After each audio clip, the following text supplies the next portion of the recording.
You are listening to Leaders and Legends, a podcast produced by Veteran Strategies and featuring conversations with fascinating and impactful men and women who have shaped our world, our communities, and our history. My name is Robert Vane, Principal of Veteran Strategies, and your host for our discussion. You are listening to Leaders and Legends, a podcast presented by Veteran Strategies, an Indiana-based public relations enterprise, and sponsored by Girl Scouts of Central Indiana, Garmong Construction, Leaders and Legends LLC, the Grand Hall and Conference Center at Historic Union Station, the McGinley's Golden Ace Inn, and NFP, a national insurance broker with strong local content. Our podcast is featured on the All Indiana Podcast Network in partnership with Wish TV. You may find Leaders and Legends at allindianapodcastnetwork.com. Thinking of starting a podcast or need to host a public meeting? Let Leaders and Legends LLC be your partner as you look for new ways to communicate your message. Please contact Chris Spangle or me at leadersandlegends.net. And as always, all our podcast interviews are dedicated to the legacy and generosity of P.E. McAllister. Thank you for joining us on the Leaders and Legends podcast. Our guest today is Ray Boomhower. And if I read his resume to you, I would probably only have time for the 5 questions. But to say he is a historian of great respect and standing is an understatement. And we're very pleased to have him, and we're going to nerd out for about the next hour. Ray, you're very kind to come on the podcast. Robert, very kind for having me. That's quite an introduction. Maybe I'll have that on my tombstone one day. You could be like Rodney Dangerfield. Do you know what it's on his tombstone? I forget. I did know it one time, but I forgot. What is it? Something good. There goes the neighborhood. Very good.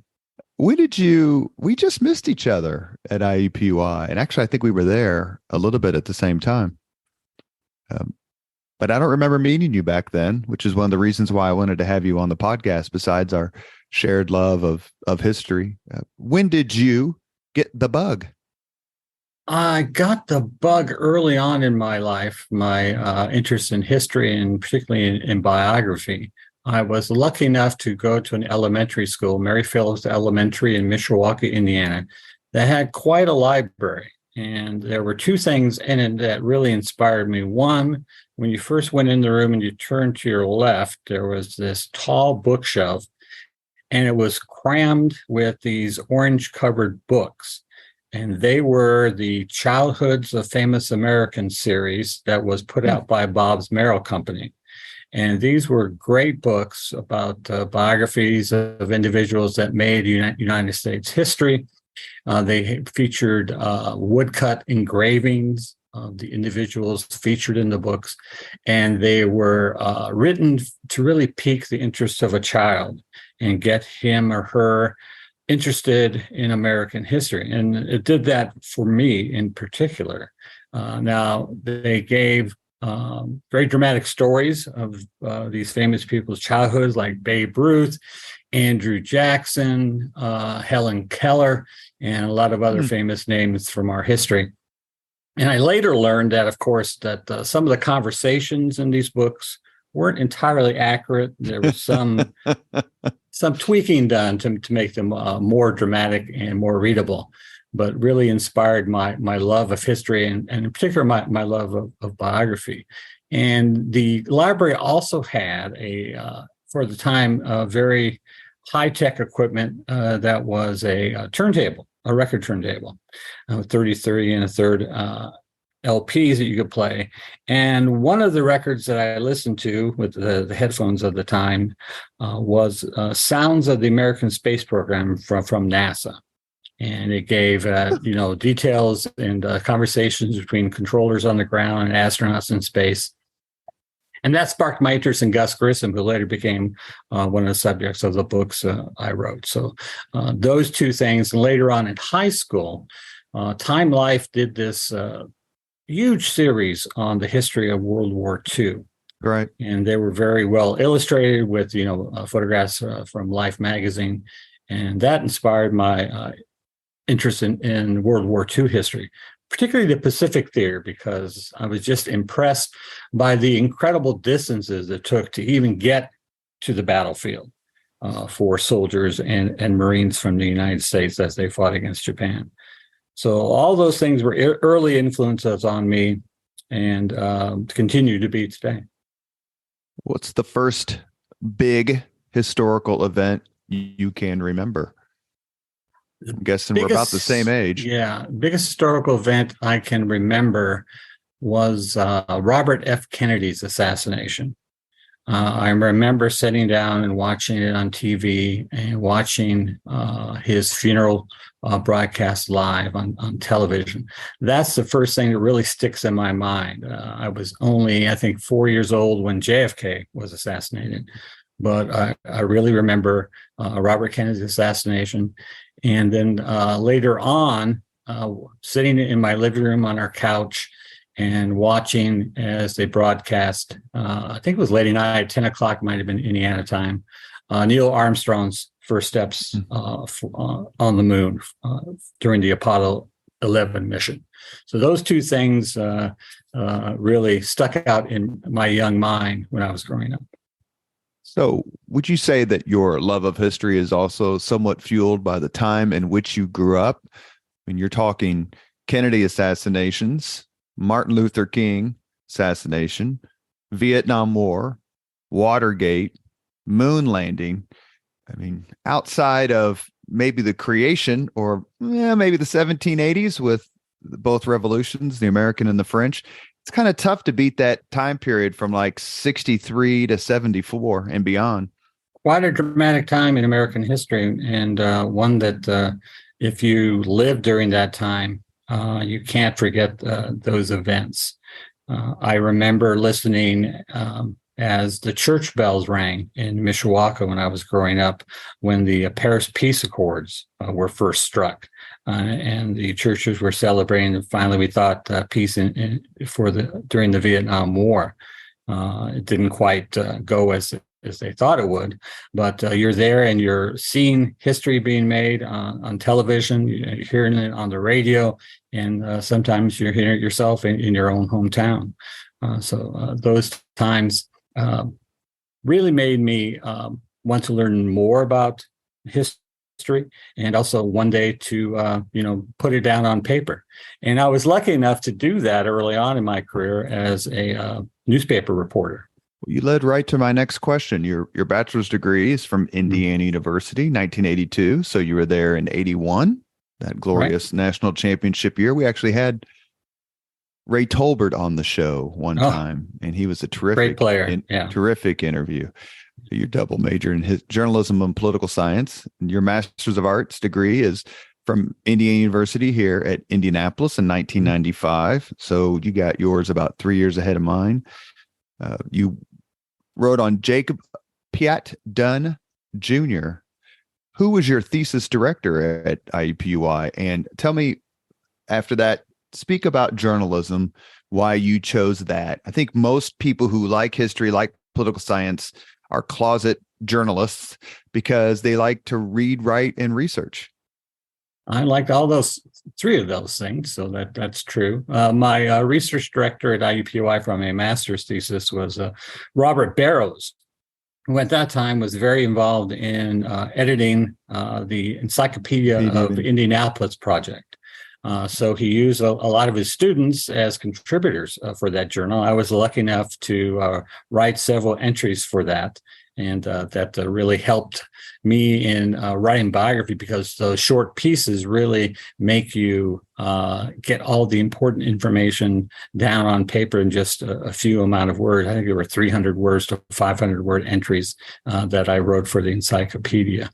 Barrows and David Bodenhammer. We should say that Bob Barrows, co-editors. Bob Barrows is the pride of Muskingum College. Never met anyone else from there, but he's a terrific man. So please continue your answer. I had started journalism at my high school, Mishawaka High School. At first, I wanted to become a photographer. I was very interested in photography. Even built a basement, dark room in our basement at our home in Mishawaka. But our journalism instructor saw some of my work and decided, I think you'd be better on the news writing side instead of the photography side. So she wasn't very impressed by my photos. And my two friends, Dennis Chamberlain and Dom Farrar at the time, were much better photographers. So I got involved on the news side of journalism and went to the High School Journalism Institute at Indiana University. And that really inspired me to go to IU, to go to Bloomington, and go to journalism school there. Lucky enough during my time at IU to write for the Indiana Daily Student, work as an editor there. It was a great training ground if you wanted to become a professional journalist. And after I graduated, I was lucky enough to get a job on a small town daily newspaper in Rensselaer, Indiana, in the northwest part of the state. And that's just great training for any kind of writing because you're covering all kinds of stories in a small town like that. You're going out on the street, asking, man on the street questions, to snapping photographs for the paper, developing them, helping out in the back shop, actually pasting up the newspaper in the days before, computers were on the scene and really helping out in a composition like that. And you're covering the police beat. You're going to the high school to cover the volleyball match, covering city council meetings, drainage board meetings, which I must say are some of the most boring meetings you ever have to cover if you're a journalist. Were you there? There a lot of Indianapolis or Indiana journalists graduated and worked at the Daily Student. Are any journalists with whom you graduated? Made it big here? See, Tim Franklin is a name that's probably known in Indianapolis. I believe he worked at the Indianapolis newspapers. Also, our sports editor at that time at the IDS when I worked there was Bob Kravitz. A very well-known columnist. That's who I was looking for. For the Star News, and now I think he writes for the Athletic. That's correct. Yeah, that is correct. So, So when you decide to go through college and choose a concentration for history, you chose American. Why did you choose the particular thesis subject? What made him compelling to you? Well, as you notice, I was a double major, journalism and political science, and Jacob P. Dunn Jr. Was someone who was an Indiana historian, kind of a political man of letters as well. He wrote for a variety of Democratic Party-leaning newspapers of the time and worked for the party, was very involved in Democratic politics, trying to reform the Indiana ballot at that time. If you remember the 1888 election that saw Hoosier Benjamin Harrison rise to the presidency, there was a lot of allegations during that campaign of vote buying by both parties, selling the ballot for just, $5 or even a bottle of whiskey. And Dunn was someone who hated that, wanted to really have clean elections. And so he endeavored to introduce the secret ballot system to the state, saw that to fruition. So he was someone who I thought was a very fascinating figure in Indiana history because not only was he a journalist, but he wrote about Indiana history, helped to revitalize the organization that I've worked for the past 30 or more years. The Indiana Historical Society in the 1880s. It was really a moribund institution at that time. And he and two other amateur historians, Daniel Wade Howe and William English, got together and got the organization back on its feet. And it continues strongly today. So he was quite a guy and someone I really was interested in, and worked with a lot of Indiana politicians like Thomas Marshall and Samuel Ralston, who were important figures in early 20th century Hoosier politics.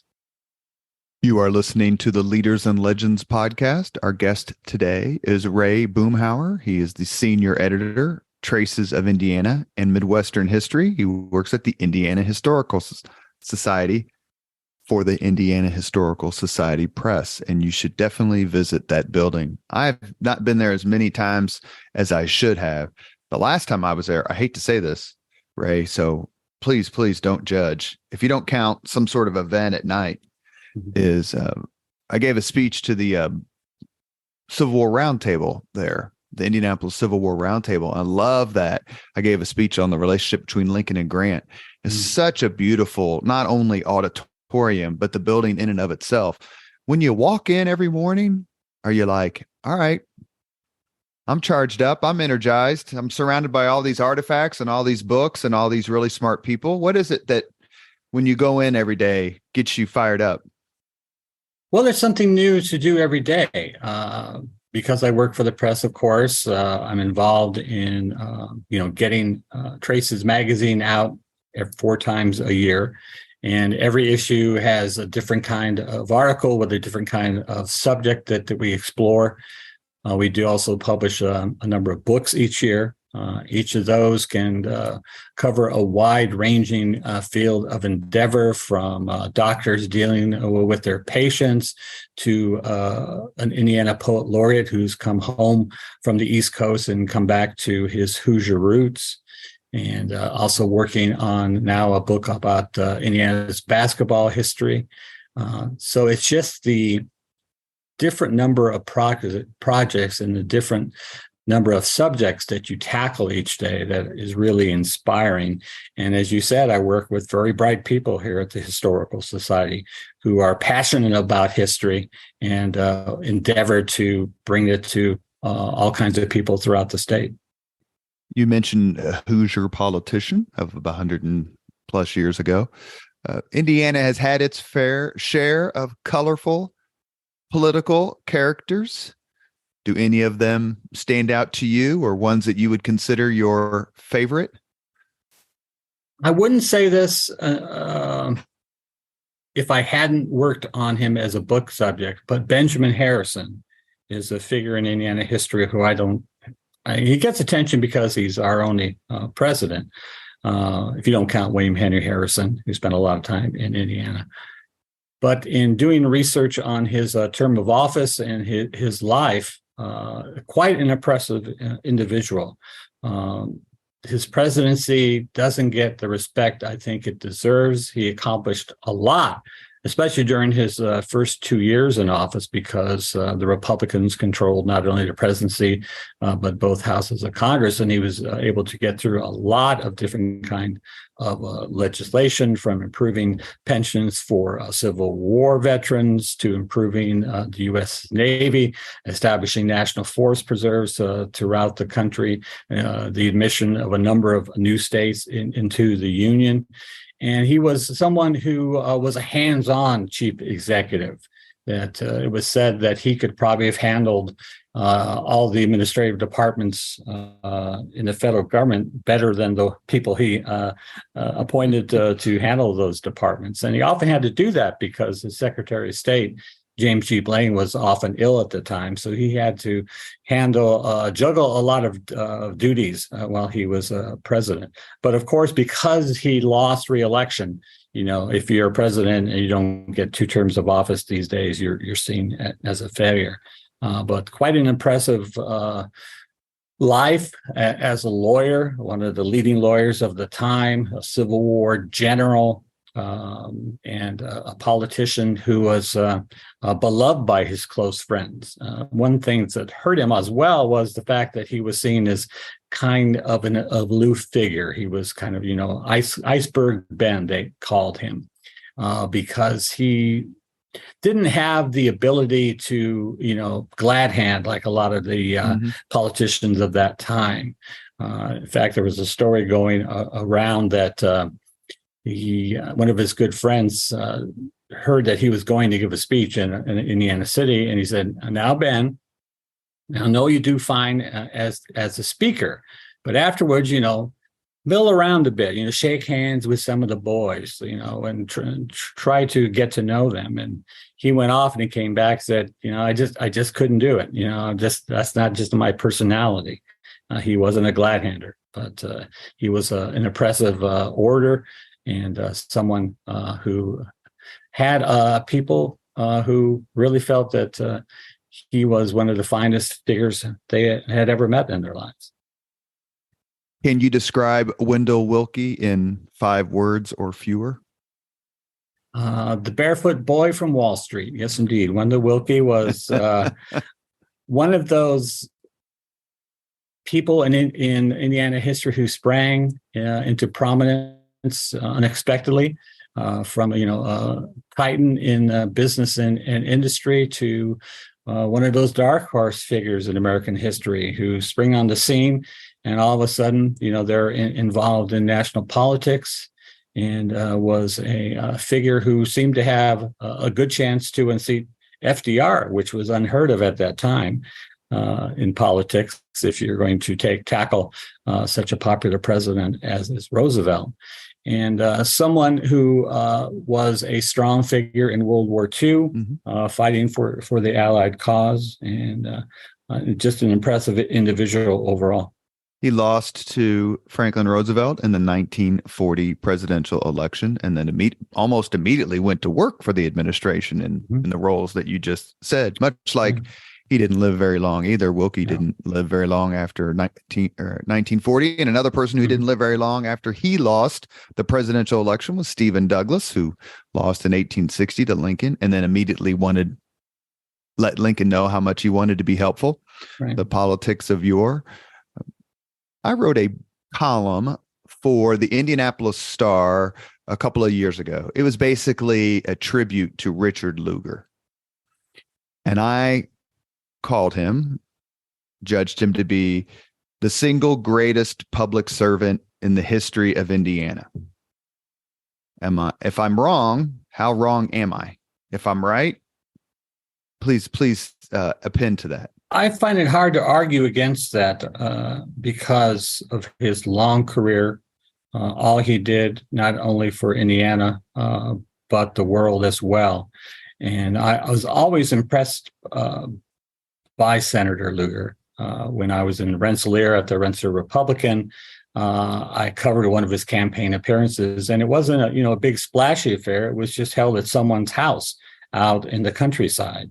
And, he sat down, had coffee with local constituents, talked to them one-on-one, very personable, very informative about what was going on in Washington, D.C. And he's always had a special place in my heart because I had written a book about Jim Johns, another Indiana political figure, a congressman, also a state legislature who I covered when I was in Rensselaer, a conservationist. Ran against Lugar in 1994. And Lugar remembered that race, and he read the biography that I wrote about Jim and wrote me a very kind letter praising the book. So I always remember that kindness from the senator. I remember having a conversation with Mitch Daniels when he came on the podcast the first time, and he told me that he had told Bob Blameyer, who I'm sure you know, who used to work for Birch Bayh. Birch Bayh staff wrote a very nice book. They had some sort of something in the Capitol for Birch Bayh, and as Daniels is walking out, he's yelling at Bob, "I'm reading your book on Senator Bayh." Right. I just thought that was kind of typical of the folks back then, in the sense that everyone was interested in people's lives without judging them. I wrote. I didn't write. I said at a event honoring P.E. McAllister, who's the greatest of the great, that I thought that Mitch Daniels and Richard Lugar and Birch Bayh were the three Hoosiers I would carve first into an Indiana Mount Rushmore. Who would be your fourth, or take one of mine away and give us your Mount Rushmore of Hoosier leaders? I'd probably add Lee Hamilton to that mountainside, if I could.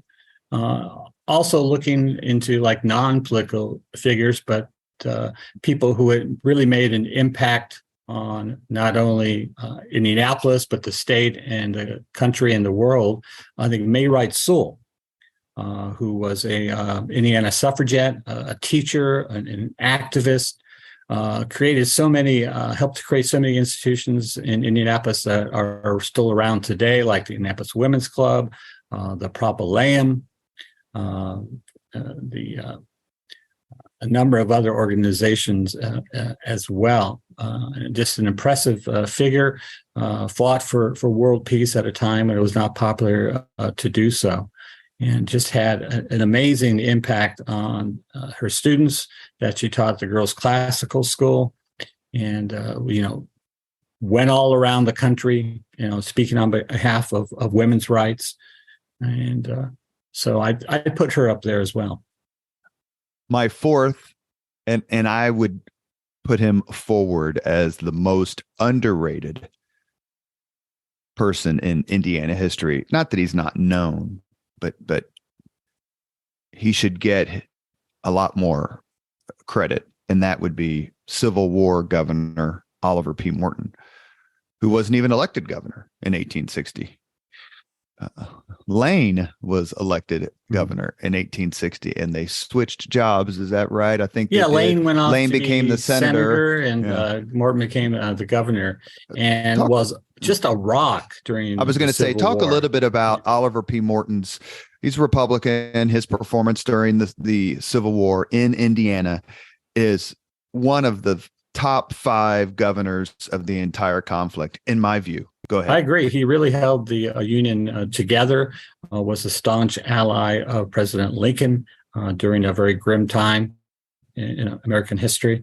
And one of my favorite stories is that, Lew Wallace and Governor Morton were both Democrats at one time, and both were good friends. And Morton jumped to the Young Republican Party, and that kind of ruined their friendship for a time. But when the Civil War broke out, one of the first things that Morton did was call on Wallace, who had a kind of a military reputation because he was a leader of a militia company in Crawfordsville, the Montgomery Guard. And, they patched up their differences and realized that they were now both, fighting for the preservation of the Union. Morton set him out to be the adjutant general for the state to raise the necessary regiments called for by Lincoln. And Wallace did so, and Morton continued to support the Union throughout the war, even during times when there were difficulties in Indiana with, the Democratic Party at that time, threatening the purse strings, and kind of Morton ran things out of a safe in his office, and with help from the federal government. Well, Indiana the southern Indiana was a hotbed of Southern sympathy. That's one of the reasons why I'm so enamored with Morton, is that he had to keep the state loyal while being personally loyal to Lincoln and the greater cause. And to me, there are a lot of really strong Hoosier politicians that come out of the Civil War era. Future Vice President and Speaker of the House, Schuyler Colfax. You mentioned Benjamin Harrison, even though he's from Ohio. Lew Wallace. The list goes on and on. What do you think of Indiana's performance during the Civil War? It was probably one of the greatest performances by any state in the Union, particularly in the Western Theater. Our regiments performed Herculean tasks with Grant and Sherman as captured Fort Henry, Fort Donelson, eventually Vicksburg, and the 20th Indiana did really great service in the Army of the Potomac, especially at the Battle of Gettysburg. So really, without all these various Indiana regiments and Indiana generals that were involved in the war, I think the Union could have fallen. So we really gave a great contribution during the Civil War, and it's one to be proud of. And Indiana played a not dispositive, but critical role at the 1860 Republican National Convention in Chicago to get Abraham Lincoln nominated. I just did a podcast on that convention. It's a terrific book. It was a fun podcast. I hope you have listened to it. But then Indiana post-Civil War it kind of slid a bit. And by that, I mean, and correct me, please, if I'm wrong, but it doesn't seem that Indiana truly embraced for way too long the 14th and 15th Amendments to the Constitution. The 13th Amendment, obviously, freeing the slaves. The 14th, equal protection, citizenship, and 15th, all black males could vote. Why is it that when you write about, and we had James Madison on the podcast, who obviously you know very well, the brilliant Indiana historian down at IU, retired. Why did Indiana succumb to the Jim Crow elixir, the seduction of what happened in this state in the late 19th century, early 20th? And I'd say this as someone who grew up in Irvington. So the Madge Oberholzer house was on the same block where I live, and the DC Stevenson house is just 3 or 4 blocks from that. It's a terrible time in Indiana history to reflect on, and Jim has written so well on it with his Ku Klux Klan in Indiana book and his new history, Hoosiers, a new history of Indiana. And I think we had that because of, just this southern migration into Indiana during the growth of Indiana as a state. And they brought those prejudices with them. And, fear does terrible things to people's minds, and fear was stoked a lot of Hoosiers by Klan leaders like DC Stevenson. And once it catches hold, it's hard to get rid of. But I prefer to remember the people who fought against the Klan in the 1920s and in the post-Civil War era, the great contributions made by the state to the country's literary heritage with people like James Whitcomb Riley, Booth Tarkington, Meredith Nicholson, and many other writers and artists, the Hoosier Group, T.C. Steele, and many others. But that stain is something that we really can't wipe away from our past, and can only hope to confront it and learn lessons from it for today.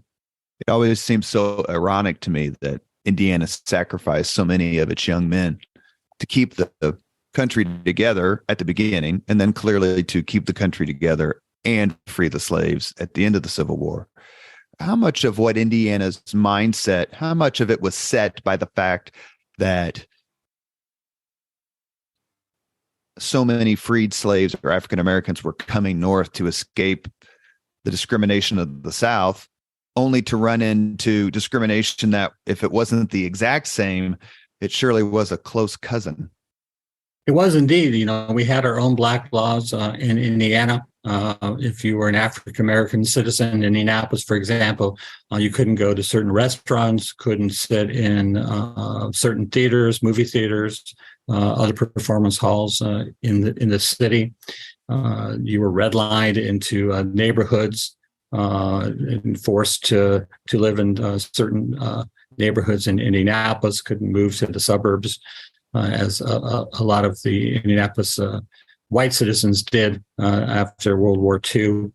You were forced into one segregated high school, which Christopher Zaddix High School in Indianapolis, which had a lot of great people graduate from it. But it's still something that I think we should not be proud of as Hoosiers, and always remember what happened during those days.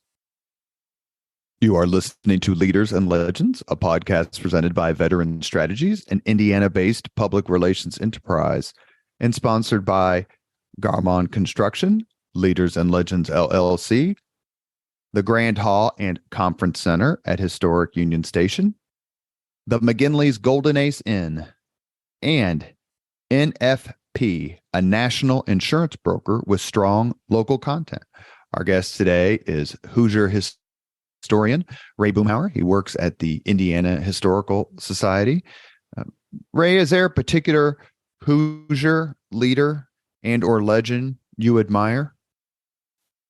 The one name that springs to mind immediately, of course, is Ernie Pyle, the World War II correspondent. And he was such a big part of my education at Indiana University. I went to classes as a journalism student in Ernie Pyle Hall. On the second floor of that building, there's a lounge. There was a lounge area when I was there, showing off some of the memorabilia of his life, including one of his typewriters, his Pulitzer Prize citation, and we read his columns that he contributed about the war, and I was just fascinated by his sparse, simple style, but really hit you in the gut. Particularly his death of Captain Waskow story.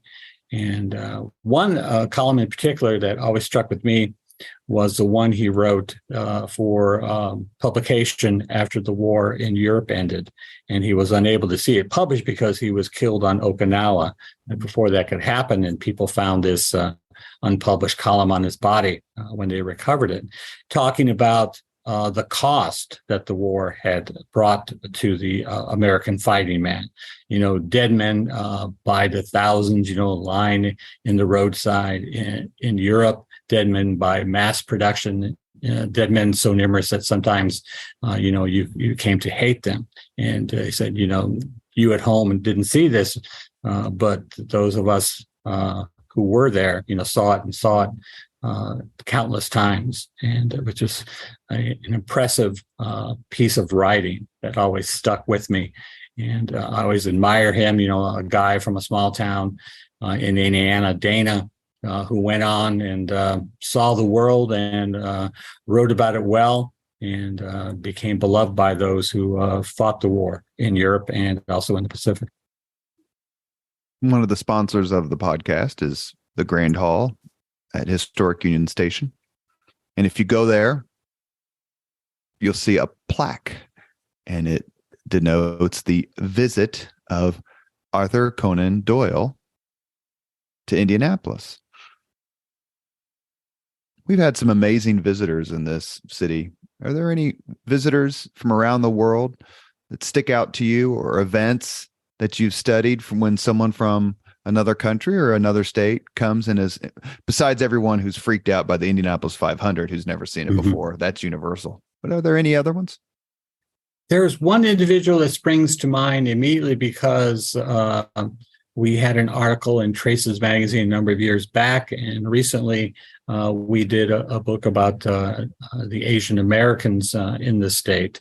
And it was a royal visit to Indiana by a Chinese prince named Pu Lun, or I think it's Pu Lun or Pu Lan. I can't remember correctly, but he visited Indianapolis, went to a reception. He was greeted by the mayor and other important figures like William Fortune, who was a big man in business in Indianapolis. And, there was a grand luncheon in his honor. He went and visited local business establishments, and even took in a baseball game at the end of the day. So it was made quite a splash in Indianapolis newspapers, and quite an important visit from such a royal figure that he was. I definitely want to mention a few of the folks you've chronicled. We've been lucky enough to have a couple of space program themed podcasts, one on John Glenn. Gus Grissom. Most people probably first encountered him because of the movie The Right Stuff, in which he seems to be treated fairly, but you feel sorry for him. You've written about Gus Grissom, and then, of course, he died in that horrible fire with Roger Chaffee and Ed White, Apollo 1. What drew you to Grissom, just besides the fact, perhaps, that he's phenomenally brave? Well, Indiana has a great state park system. And as a kid, my father took my two brothers and I on to a trip to Spring Mill Park in Mitchell, Indiana. And we had a great time, hiking the trails and going through Donaldson's Cave in a flat bottom rowboat, I think it was, or raft. But the highlight for me was going to the Gus Grissom Memorial that's located just by the entrance to the park. And I was just fascinated. I was always a space nut because, when I was in school, the teacher would roll in a portable television and we'd watch, the liftoffs from Cape Kennedy, the various space missions, including Gemini and Apollo, which the Gemini featured Gus on Gemini 3 with John Young, of course, on his first trip into space. But I was just fascinated by his life. They had the Molly Brown spacecraft at the memorial, an introductory film about the space exploration and Gus's contribution to it. And at that time, the spacecraft wasn't behind this large plexiglass like it is today, but you could actually reach in and touch some of the components. So that kind of hands-on history really was a great influence on me. So to me, Gus was always a real American hero. And I was very happy to write about him for Traces Magazine and then to do a biography about him for our Indiana biography series. So he went to space twice, isn't that correct? Yes, twice. He was in, of course, Liberty Bell 7, which had the disaster after he successfully splashed down. It the hatch blew off, and he had to escape the spacecraft and almost drowned in the process. And then he was picked by NASA to test out the new Gemini spacecraft that followed the Mercury missions. And Gemini was kind of the program that tested all the things you needed to do in order to get to the moon and back. To meet President Kennedy's goal, landing a man on the moon and getting him safely back to Earth before the end of the decade. And, Grissom was picked by NASA to test out that new Gemini spacecraft. And when the Apollo program mission started, he was picked again by NASA to iron out the difficulties with the Apollo spacecraft, the command module. But unfortunately, he could not do that because he was killed on a supposedly safe ground test in Apollo 1. And what did happen there? Why couldn't they rescue those three men? Well, the main problem was there was this go fever involved with NASA. And they thought, the astronauts, as I think Wally Schirra said, that if you shot a refrigerator into space, the astronauts were confident enough as pilots that they could, orbit it and land it safely. And there was this big rush trying to get, to the moon before the Russians. The space race was something that was real and tangible at that time. And they were trying to meet Kennedy's goal, getting there before the end of the decade. I think they were a little blasé about the dangers involved in space travel because they had such great successes in both the Mercury and Gemini missions. And safety precautions were not taken seriously.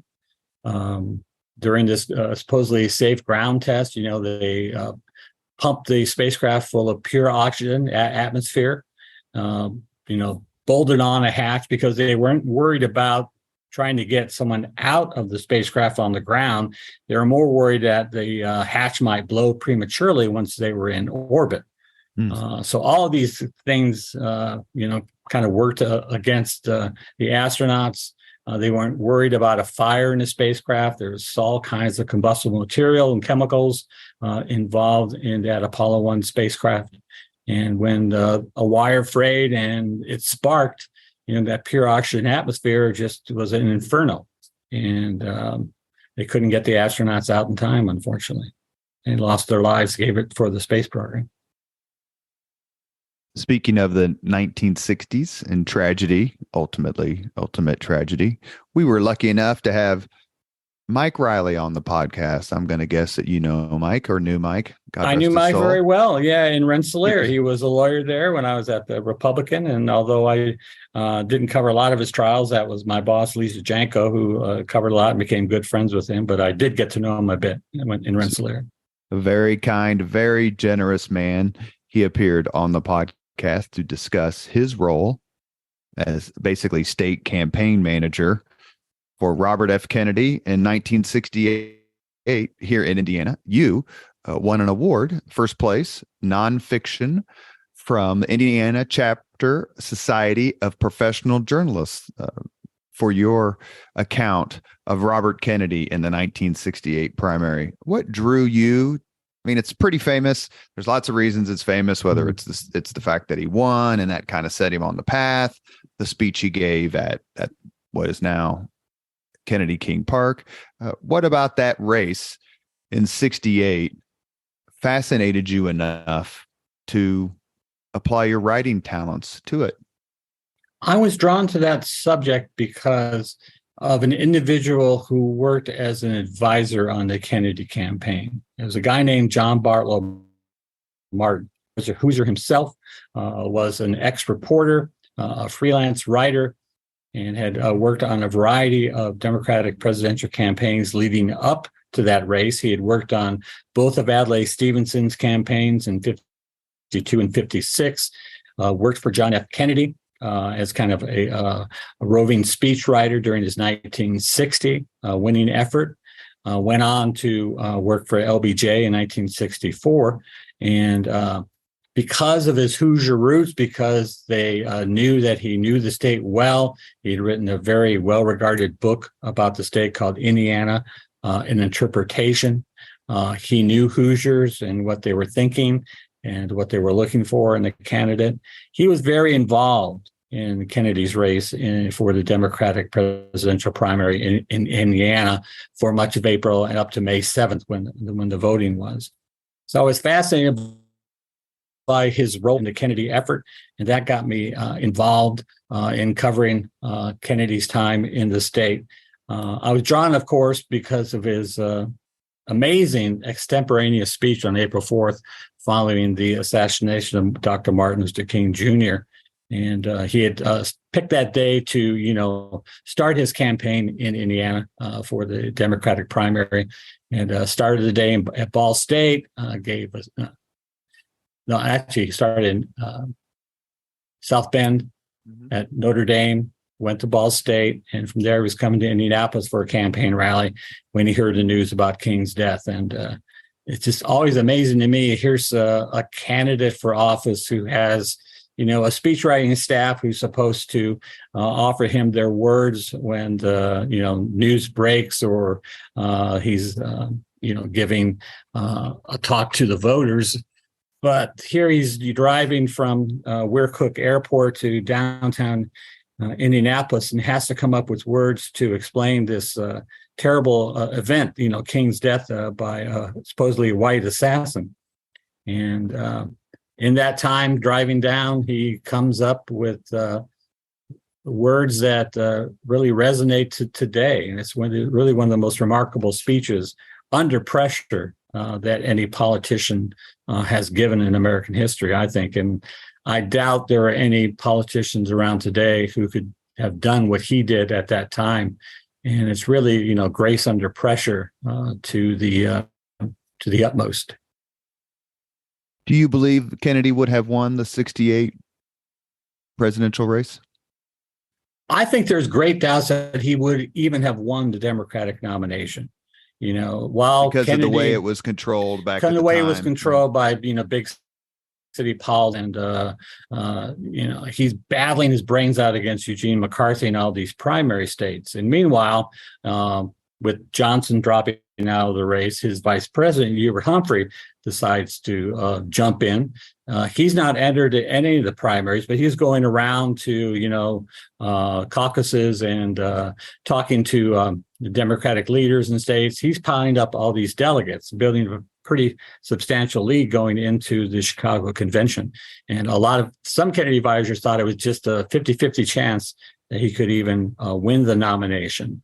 Others thought there was a good chance they could, after California, they might be able to, notch some other victories in primary states, like big states like New York, that Kennedy might be able to sweet talk Mayor Daley in Chicago to supporting his cause. And that would be a great, supporter to have when the convention opens. But I think it's really doubtful that he would even have won the nomination. Others believe he would have, and he would have gone on to beat Richard Nixon in the fall campaign. But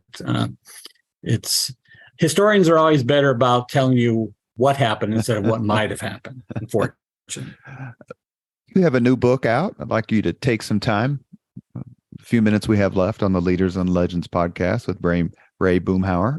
Talk about, please, your latest book. And the reason that I found it somewhat interesting when you mentioned it is there's a fellow coming on the podcast named Alex Kershaw, the World War II historian, and he Great wrote guy. a biography of Wonderful. Robert Capa, another famous photographer during the first half of the 20th century.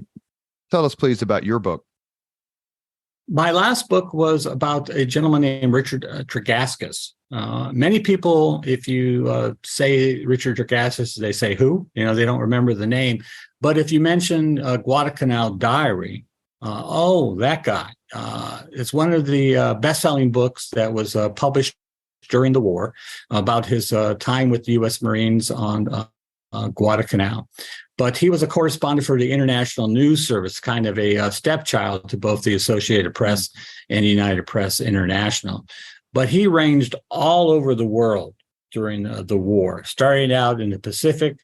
He was on the fleet that saw the Doolittle Raiders launch off of the USS Hornet to bomb Tokyo, was involved, went with the Hornet during the Battle of Midway, saw their planes take off to battle and achieve victory over the Japanese fleet.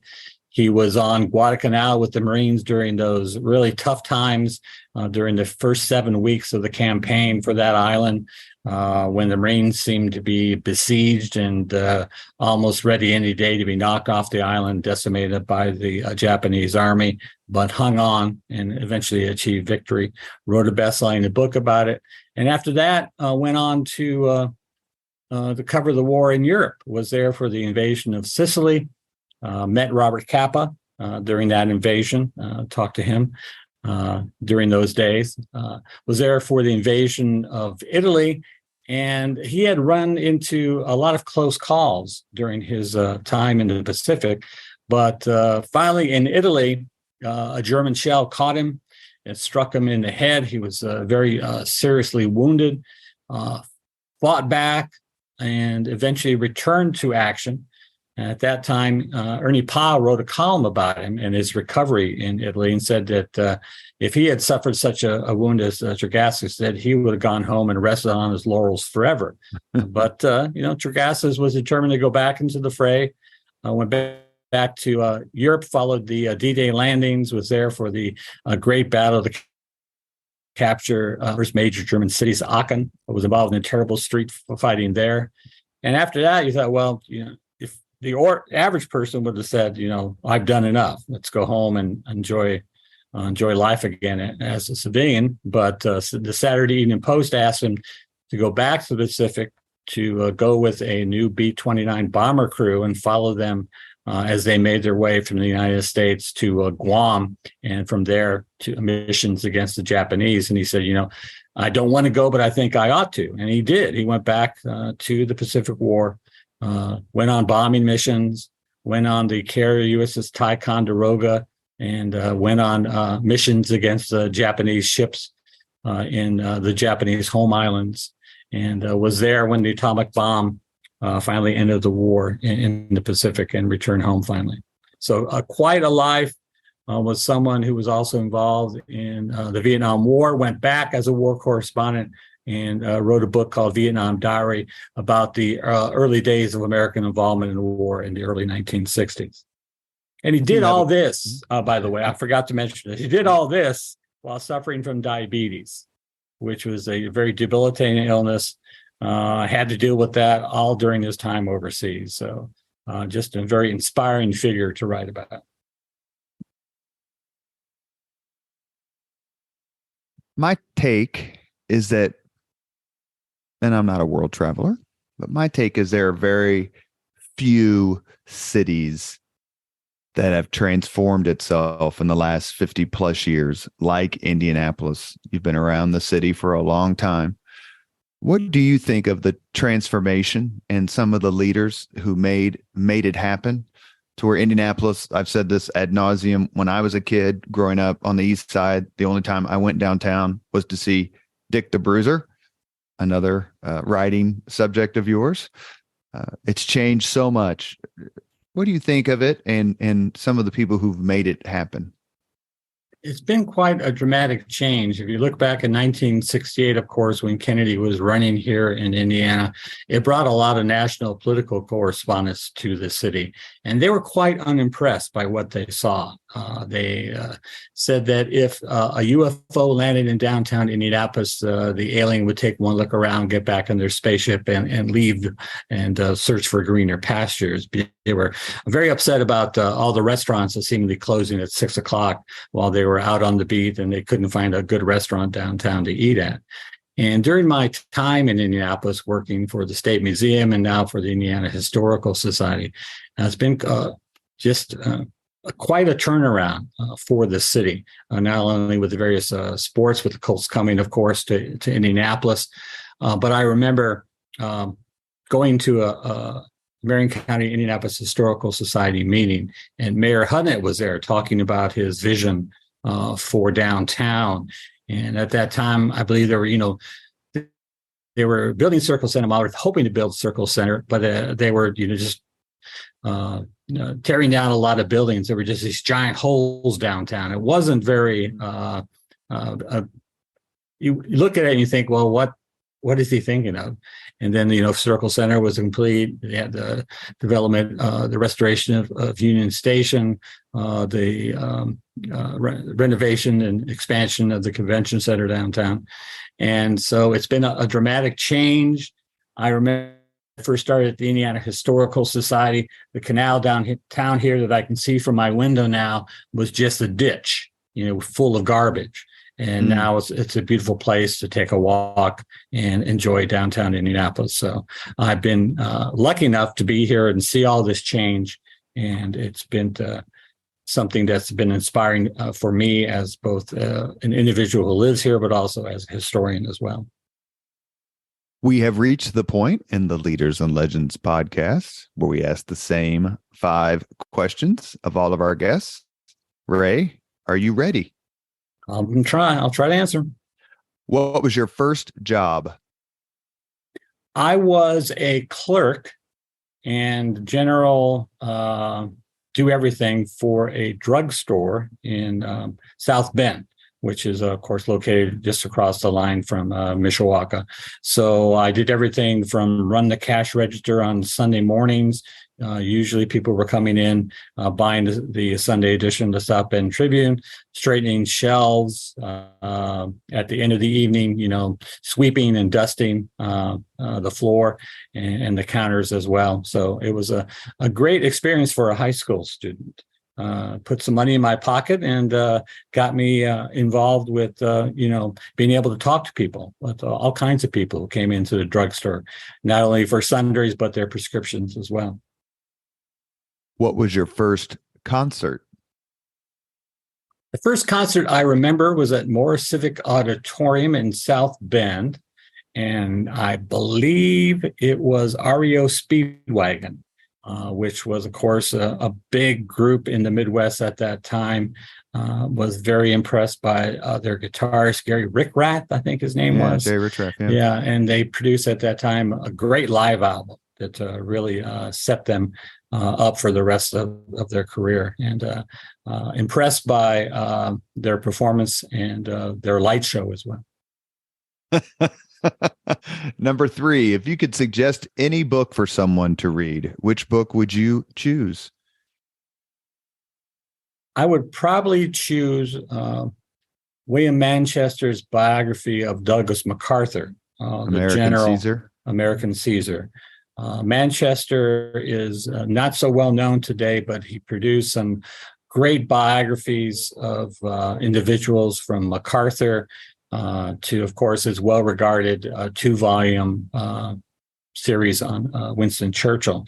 But that MacArthur book is amazing at the way he handles such a mercurial individual as MacArthur was, and it really gets to know him as an individual, all his glories as a commander and all his disasters as well. Manchester also wrote the book, The Death of a President. Very controversial. Yes. Very controversial. Yes. Number 4, if you could witness any event in history, be there in person as it happens, which event would you choose? I'd probably choose Lincoln's Gettysburg Address because of the inspirational words he spoke that day. Lincoln, is seen as a great president, but he was also a great writer. And I would like to be there in the crowd to hear what he had to say at the dedication of the Gettysburg Cemetery there on the battlefield. And I like to, talk to people in the crowd and say, were you expecting a longer speech by the president? It's just a very short speech. Were you expecting more? I know that Edward Everett took all the time. Edward Everett, it took a long time. And then later, after the ceremony was over, he wrote the president saying, I wish I could have, said in less words that you did to kind of capture the whole ceremony. Yeah, I wish I had come as close as you did to capturing the moment in 2 hours as you did in like 2 or something like 2 that. minutes or whatever. Exactly right. Yeah. Last question. If you could have dinner with anyone living today, 2 hours off the record, whom would you choose? That's a great question. You might have stumped me there. There's just so many choices to make. Say Frank Egan. Frank Egan's a good choice.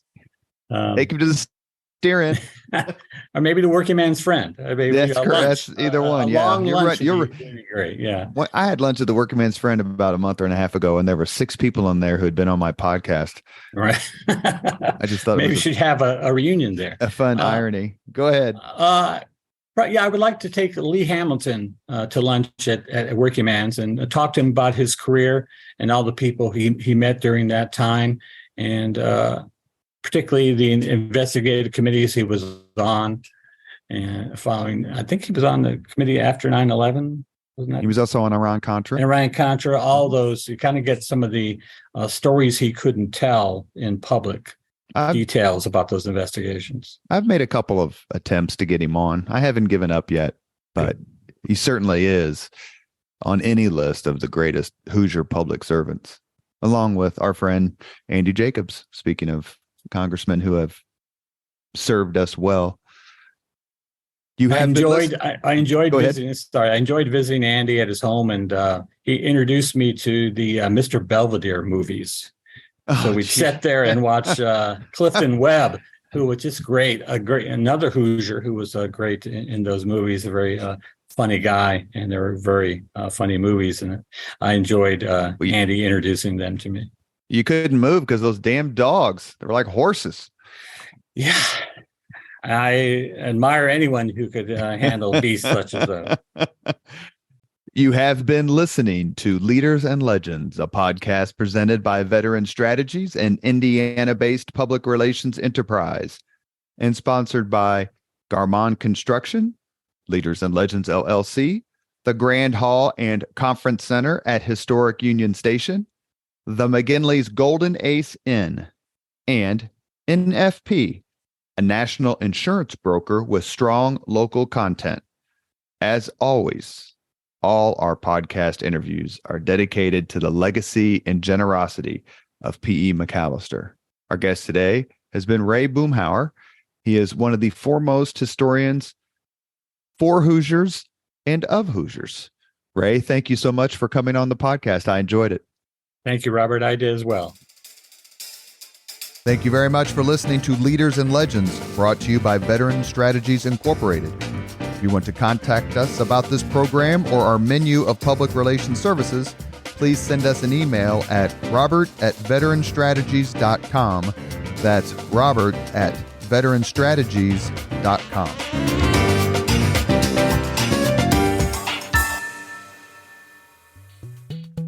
This podcast was produced and edited by Chris Spangle and Leaders and Legends LLC. If you're interested in starting a podcast or taking yours to the next level, please contact us at leadersandlegends.net.